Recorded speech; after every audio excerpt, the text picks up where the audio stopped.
When the Sabbath was past, Mary Magdalene, Mary the mother of James, and Salome bought spices so that they might go and anoint him.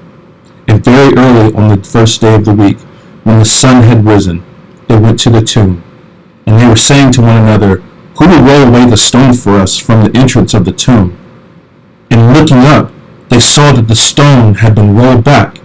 It was very large. And entering the tomb, they saw a young man sitting on the right side, dressed in a white robe, and they were alarmed. And he said to them, "Do not be alarmed. You seek Jesus of Nazareth, who was crucified. He is risen. He's not here. See the place where they laid him. But go, tell his disciples and Peter that he is going before you to Galilee. There you will see him, just as he told you." And they went out and fled from the tomb, for trembling and astonishment had seized them. And they said nothing to anyone, for they were afraid.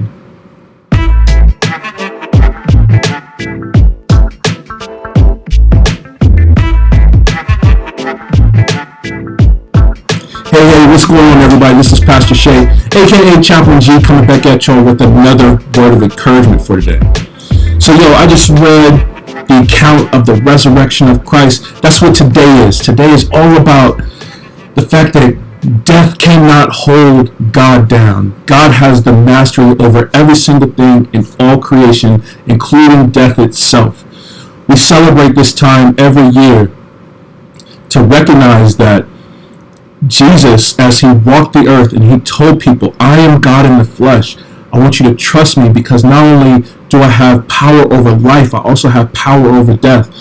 And there's a lot of people that walk this earth that made these claims and they did all this stuff and they thought they were all great and they said a lot of nice things, but nobody had the power to back it up. There's only been Jesus. Jesus is the only person in all of history that has made some claims about how great he was and then backed that joint up with actual action. He is God in the flesh, and that's what we're celebrating today. The fact that we no longer have to be subject to death.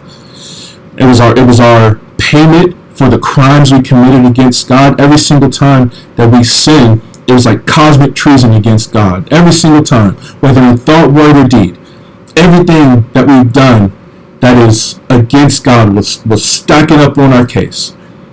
And then Jesus comes.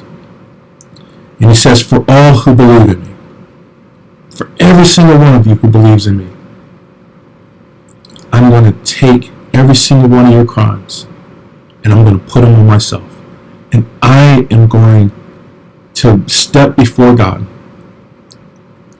and say, "Put me to shame for the crimes of my people." And God did. He poured out the fullness of his wrath onto Jesus. All of the cosmic justice that God had towards sin, toward law breaking, he poured it out on Jesus. And Jesus absorbed every single ounce of it. All of your past sins, all the sins you're doing right this second, all the sins that you will do until the day you die, all went on to Jesus. And he took the fullness and brunt of God's wrath for your sake. And not only did he do that, and he died, that it was of such magnitude that his human body couldn't stand it. But then he came alive. And he presented himself before people. Over 500 witnesses saw him rise from the grave. We had his followers that went to the tomb to try to go anoint his body, and they were confronted by angels who had witnessed his resurrection, and they told them, "He's not even here. What are you doing in the graveyard? Graveyard is for dead people. Jesus is alive." Think of your most precious hero in life. Elvis, Biggie, Tupac, Muhammad Ali. Some of you probably like Friedrich Nietzsche,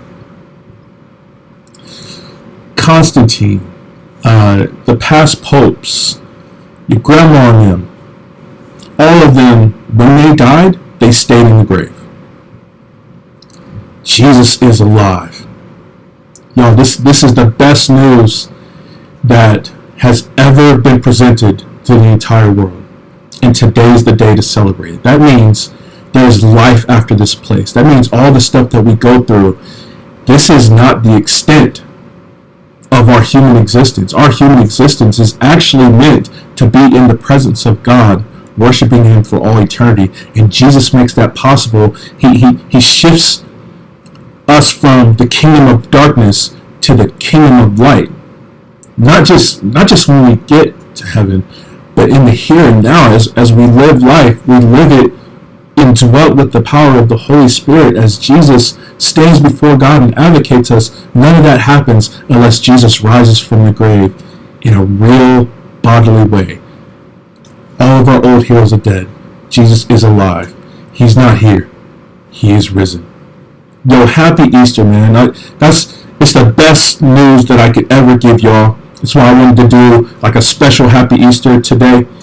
Well, I'm praying for y'all. I hope y'all are in church right now. I hope you're not even listening to me. I hope you're listening to some the preacher of your local congregation give you this good news, man, that your sin is not held against you anymore. God is looking at the books, and it all has paid for by the blood of the Lamb, stamped all across your books, paid for by the blood of the Lamb.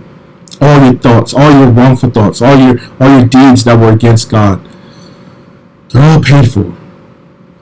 They were paid for on the cross.